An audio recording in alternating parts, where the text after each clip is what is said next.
എല്ലാവർക്കും നമസ്കാരം. ഞാൻ സരിത മഹേശ്വരൻ.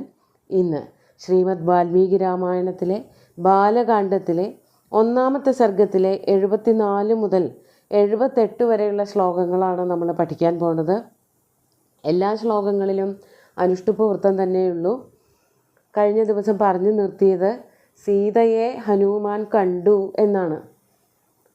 കഥകളിങ്ങനെ ചുരുക്കി പറയുകയാണല്ലോ. അപ്പോൾ ഈ ഭാഗം ഇന്നിപ്പോൾ നമ്മൾ പഠിക്കാൻ പോണ ഭാഗം എന്ന് പറയണത് സുന്ദരകാന്ഡം എന്നുള്ള സുന്ദരകാന്ഡത്തിൽ എന്തൊക്കെയാണോ വർണ്ണിച്ചിരിക്കുന്നത് അതിനെ ഇങ്ങോട്ട് ചുരുക്കി ഒരു 5-6 ശ്ലോകങ്ങളിൽ വർണ്ണിച്ചിരിക്കുകയാണ്.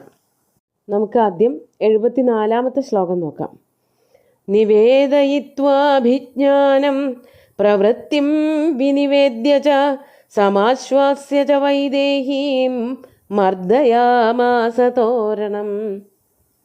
ഹനുമാൻ ലങ്കയിൽ ചെന്ന് അശോകവനികയിലിരിക്കുന്ന സീതയെ കണ്ടു എന്ന് പറഞ്ഞിട്ടാണല്ലോ നിർത്തിയത്.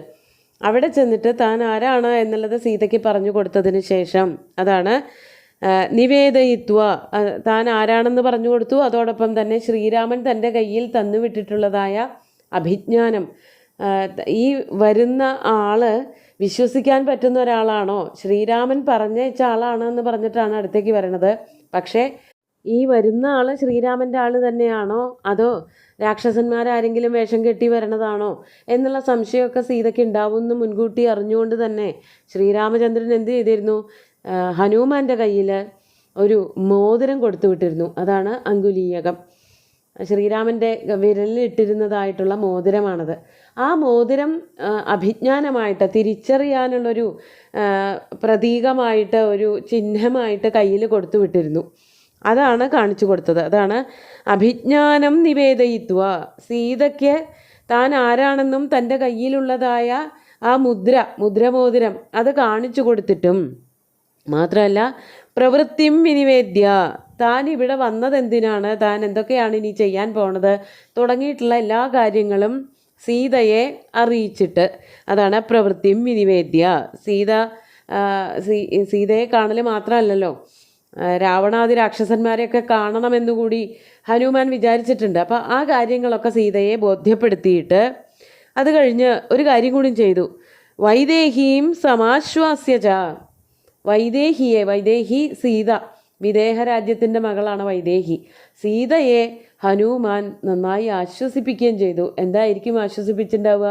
രാമൻ എന്തായാലും വരും, സീതയെ ഇവിടെ നിന്ന് രക്ഷിച്ചു കൊണ്ടുപോകും എന്നുള്ള ആശ്വാസവാക്കുകളൊക്കെ പറഞ്ഞ് സന്തോഷിപ്പിച്ചിട്ട് വൈദേഹീം സമാശ്വാസ്യ തോരണം മർദ്ദയാമാസ.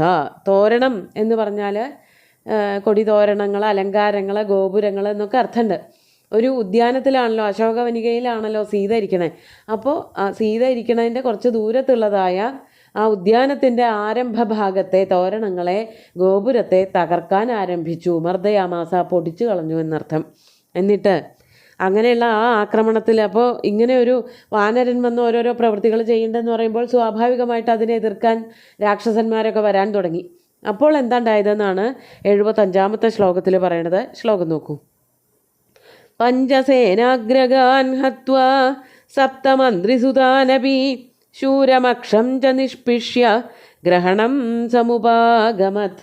അങ്ങനെ അവിടെ നടന്നതായ യുദ്ധത്തിൽ ഹനുമാൻ എന്തൊക്കെ ചെയ്തു? പഞ്ചസേനാഗ്രഗാൻ ഹത്വാ. സേനാഗ്രകന്മാർ, സേനയെ മുന്നിൽ നിന്ന് നയിക്കുന്നവരെ, സേനാപതികൾ, 1ഉം 2ഉം സേനാപതികളെ അല്ല 5 പേരെ കൊന്നത്. അതാണ് പഞ്ചസേനാഗ്രഗാൻ ഹത്വാ. മാത്രമല്ല സപ്തമന്ത്രിസുതാനപി, 7 മന്ത്രിപുത്രന്മാരെ കൊന്നു. നിസാരക്കാരനല്ല ഈ കപിവരൻ പോയ ആളെ. അപ്പോൾ 7 മന്ത്രിപുത്രന്മാരെ ഒറ്റയ്ക്കാണെന്ന് ആലോചിക്കണം. അവരുടെ കൂട്ടിൽ ചെന്നിട്ടാണ് ആക്രമിക്കുന്നത്. അതിന് ധൈര്യമുള്ളവരെ എത്ര പേരുണ്ട് ഇവിടെ? ഒരു ഹനുമാൻ തന്നെ ഉണ്ടാവുള്ളൂ. അങ്ങനെ രാക്ഷസന്മാരായിട്ടുള്ള മന്ത്രിമാർ, രാവണൻ്റെ മന്ത്രിമാരെ, അവരുടെ പുത്രന്മാരെ 7 പേരെ കൊന്നു. സൈന്യാധിപന്മാരെ, സർവ്വസൈന്യാധിപന്മാരായിട്ടുള്ള 5 രാക്ഷസന്മാരെ അവരെയും കൊന്നു. മാത്രമല്ല വേറൊരാളെയും കൂടി കൊന്നു. അതാണ് ഏറ്റവും അത്ഭുതം. അതാരായിരുന്നു? രാവണൻ്റെ പുത്രനായിട്ടുള്ള അക്ഷകുമാരൻ. അയാൾ നിസ്സാരക്കാരനല്ല എങ്കിലും അയാളെയും കൊന്നു. അതാണ് ശൂരം അക്ഷം ച നിഷ്പിഷ്യ. ശൂരനായ, വളരെ വീരനായിട്ടുള്ള, ആക്രമണകാരിയായിട്ടുള്ള അക്ഷകുമാരനെ, രാവണൻ്റെ പുത്രനായിട്ടുള്ള അക്ഷകുമാരനെ നിഷ്പിഷ്യ എന്ന് പറഞ്ഞാൽ ചതച്ചരയ്ക്കുക എന്നാണ് അർത്ഥം. ഈ ഇഞ്ചയൊക്കെ ചതയ്ക്കുക, അല്ലെങ്കിൽ കരിമ്പൊക്കെ ചതച്ച് നീരെടുക്കില്ലേ, അതുപോലെ ചതച്ചു എന്നാണ് പറയാറുള്ളത്. അങ്ങനെ വധിച്ചിട്ട് അതിനുശേഷം ഗ്രഹണം സമുപാഗമത്ത്, പിന്നെ ഇവർക്ക് വേണ്ടിയിട്ട് ഈ രാക്ഷസന്മാരുടെ കയ്യിൽ പിടിച്ചോട്ടെ എന്ന് വിചാരിച്ച് അനുവദിക്കുകയും ചെയ്തു. എന്തിനാണ് അങ്ങനെ ചെയ്തത് എന്നാണെങ്കിൽ, ഒരു കുരങ്ങൻ എവിടെ നിന്നോ വന്നു, സീതയെ കണ്ടു, ഇവിടെ എന്തൊക്കെയോ കാട്ടിപ്പോയി എന്ന് രാവണൻ കേൾക്കണ്ട. രാമൻ്റെ ദൂതനായിട്ട് ഇവിടെ വന്ന ആള് സാന്നിധ്യം അറിയിക്കണം, അധിപതിയായിട്ടുള്ള രാജാവിനെ കാണും വേണം.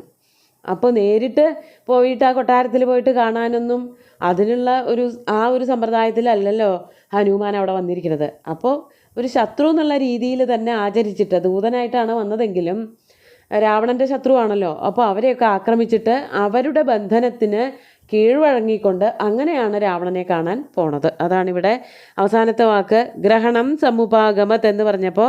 പിന്നെ രാക്ഷസന്മാരുടെ കയ്യിൽ ബന്ധനത്തിനായിട്ട് വിട്ടുവീഴ്ച ചെയ്ത് പിടികൊടുക്കുകയും ചെയ്തു. അതാണ് ഉദ്ദേശിക്കുന്നത്. ശരിക്കും ഹനുമാന് പിടികൊടുക്കേണ്ട കാര്യമൊന്നുമില്ല, ഇത്രയും പേരെയൊക്കെ വധിച്ച സ്ഥിതിക്ക് അവിടുന്ന് പോവേ വേണ്ടു. പക്ഷേ രാവണനെ കാണണമല്ലോ, എല്ലാവരും ഒന്ന് അറിയും വേണം. ഒരു രഹസ്യമായിട്ട് വന്നു പോയ ആളാണെന്ന് വിചാരിക്കേണ്ടെന്ന് വിചാരിച്ചിട്ട് ഹനുമാൻ അവർക്ക് പിടികൊടുക്കുകയും ചെയ്തു. ഗ്രഹണം സമുപാഗമത്ത്.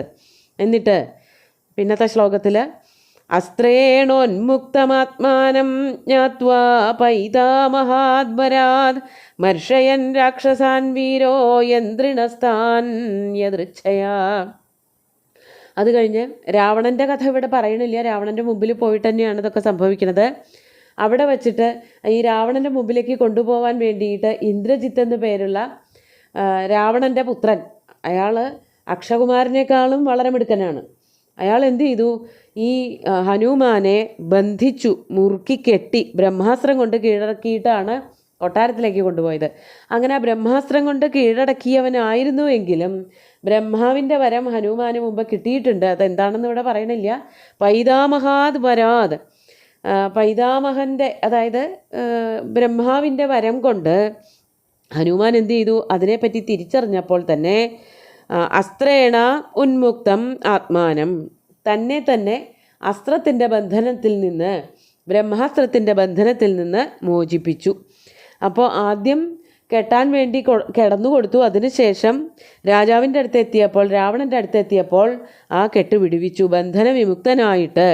അത് രാവണനെ കാണാൻ വേണ്ടിയിട്ടാണ് അങ്ങനെ ചെയ്തത്.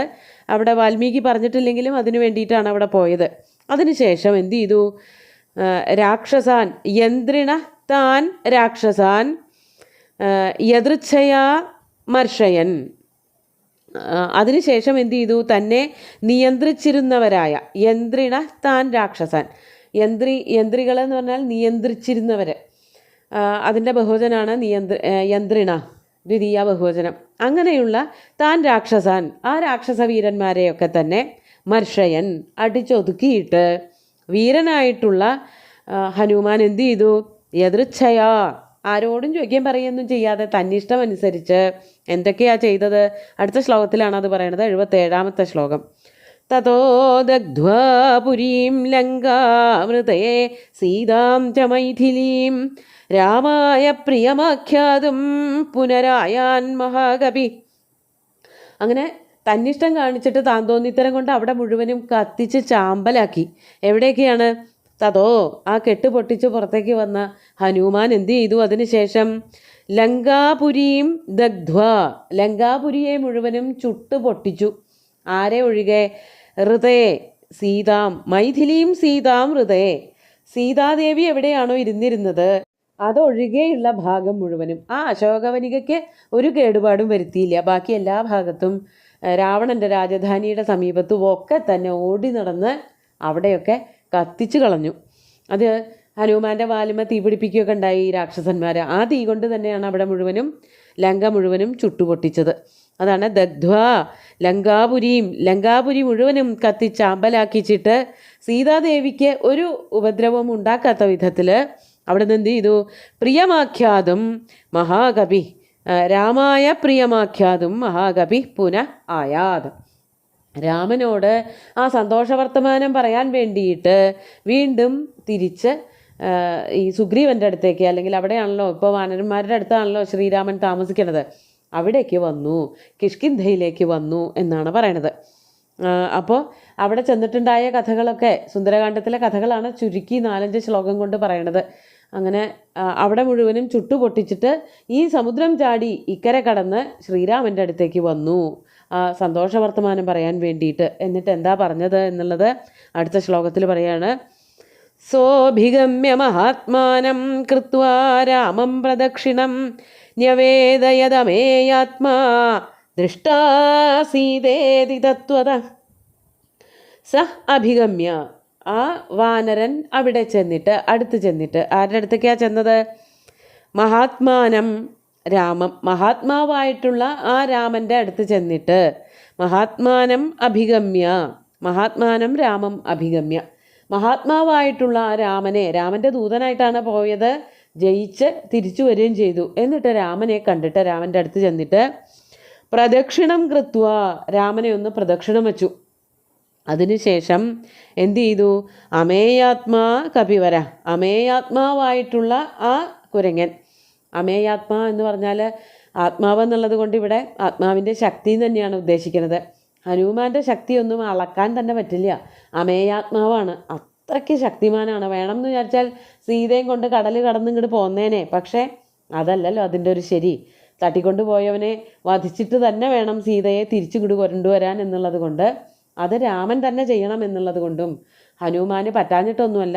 പക്ഷേ ഒരു ഇളക്കമൊക്കെ ഇളക്കി അവിടെ ഇങ്ങനെ ഒരാളൊരു ദൂതൻ വന്നിരുന്നു, രാമദൂതൻ ഒരു ഹനുമാൻ പട വന്നിട്ടുണ്ടായിരുന്നു എന്നുള്ളത് എല്ലാവരെയും ഒന്ന് അറിയിച്ചു കൊടുത്തിട്ട് ഒരു കോലാഹലമൊക്കെ ഉണ്ടാക്കിയിട്ടാണ് തിരിച്ചു പോകുന്നത്. എന്നിട്ട് രാമനെ കണ്ട് പ്രദക്ഷിണം വച്ചിട്ട് എന്താ പറഞ്ഞത്?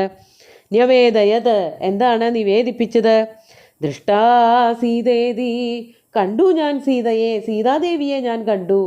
കണ്ടു എന്നുള്ള വാക്ക്, ആ വാക്കാണ് കേൾക്കാൻ രാമനിരിക്കുന്നത്. സീതാദേവിയെ കാണാൻ വേണ്ടിയിട്ടാണല്ലോ, അന്വേഷിക്കാൻ വേണ്ടിയിട്ടാണല്ലോ എല്ലാവരെയും പറഞ്ഞയച്ചത്. അങ്ങനെ പോയവരിൽ കണ്ടിട്ട് വന്ന ഒരു കൂട്ടർ മാത്രമേ ഉണ്ടായിരുന്നുള്ളൂ. അതിൽ ഒരാൾ മാത്രമേ ഉണ്ടായിരുന്നുള്ളൂ, അതായിരുന്നു ഹനുമാൻ. ഹനുമാൻ വന്നിട്ട് ആദ്യം തന്നെ പറഞ്ഞത് അതാണ്, കണ്ടു, ഞാൻ സീതയെ കണ്ടു. കണ്ടു ദൃഷ്ടാ സീതാ ഇതി, എങ്ങനെ? തത്വത, സത്യമായിട്ടും ഞാൻ സീതയെ ആ ലങ്കാപുരിയിൽ വച്ച് കണ്ടു എന്ന് ശ്രീരാമനെ ബോധ്യപ്പെടുത്തുകയും ചെയ്തു. എത്ര വേഗ വർണ്ണനകളൊക്കെ നടത്തിയത്, എന്തെല്ലാം കാര്യങ്ങളാണ് ഒരുമിച്ച് പറഞ്ഞത്. ഈ ദൃഷ്ടാ സീതേതി എന്ന് പറയുമ്പോൾ ഒരു വരി ഓർക്കാതെ പറ്റുന്നില്ല. കണ്ടേൻ കണ്ടേൻ കണ്ടേൻ സീതയെ കണ്ടേൻ രാഘവ എന്ന് പറയണ ആ വരികൾ നല്ല ഭംഗിയുള്ള വരികളാണ്. അവിടെ ആദ്യത്തിൽ പറയണത് തന്നെ അതാണ്, കണ്ടേൻ, ഞാൻ കണ്ടു എന്നാണ് അർത്ഥം. സീതയെ കാണാനാണ് പോയത്. അപ്പോൾ കണ്ടു എന്നുള്ളൊരു വാക്കുകൊണ്ട് തന്നെ രാമന് സീതയെ കണ്ടു എന്നുള്ള അർത്ഥം കിട്ടും. എന്നാലും തൻ്റെ ആ ഭക്തിയൊക്കെ ഒന്ന് എടുത്തു കാണിക്കുകയാണ് ഹനുമാൻ അവിടെ ചെയ്തത്. അതിനുശേഷം യുദ്ധത്തിനുള്ള തയ്യാറെടുപ്പൊക്കെ അടുത്ത ദിവസത്തെ ശ്ലോകങ്ങളിൽ കാണാം. ഇന്നത്തെ ഈ ശ്ലോകങ്ങൾ നമുക്കൊന്നുകൂടി ചൊല്ലി നോക്കാം.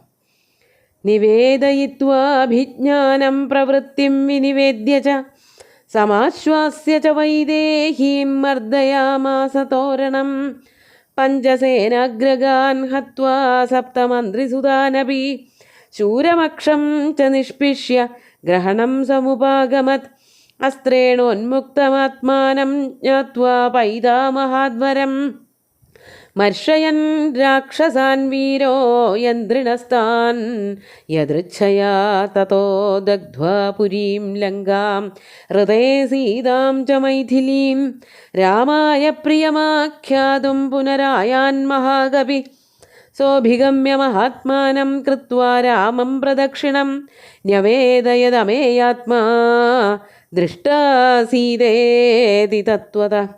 അങ്ങനെ സുന്ദരമായിട്ടുള്ള ഈ 5 ശ്ലോകങ്ങളും ഭഗവാൻ ശ്രീരാമചന്ദ്രൻ്റെ കാൽക്കൽ അർപ്പിച്ചുകൊണ്ട് ഗുരുവായൂരപ്പനെ സാഷ്ടാംഗം നമസ്കരിച്ചുകൊണ്ട് എല്ലാവർക്കും ശുഭദിനം നേർന്നു നിർത്തട്ടെ. നന്ദി.